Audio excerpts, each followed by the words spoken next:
சிதம்பர நடராஜர் சிலைய பார்த்திருக்கீங்களா? அந்த பிரம்மாண்டமான ஆட்டத்துக்கு நடுவுல அவர் முகத்துல இருக்கிற அந்த சின்ன சிரிப்பு, அதோட அர்த்தம் என்னன்னு என்னைக்காவது யோசிச்சிருக்கீங்களா? கொஞ்சம் உத்து கவனிங்க. ஒரு கையில நெருப்பு, அழிவு, இன்னொரு கையில உடுக்கை, படைப்பு, கால் கீழ முயலகன்கிற அறியாமை, சுத்தி நெருப்பு வளையம். பிரபஞ்சமே ஒரு பயங்கரமான வேகத்துல இயங்கிக்கிட்டு இருக்கு. ஆனா அவர் முகம் மட்டும் அவ்வளவு அமைதியா ஒரு மெல்லிய புன்முறுவலோட இருக்கும். ஏன் தெரியுமா? உலகமே தலைகீழா மாறினாலும் எதை பத்தியும் கவலைப்படாத, நான் இருக்கேன் அப்படின்னு நமக்கு சொல்ற தைரியம்தான் அந்த சிரிப்பு.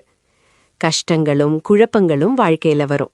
ஆனா அதை கண்டு பயப்படாம அதை ஒரு சாட்சியா நின்னு ரசிக்கணுங்கிறது தான் அந்த சிரிப்பு உணர்த்தும் செய்தி. வாழ்க்கைங்கிறது ஒரு நடனம் மாதிரிதான்.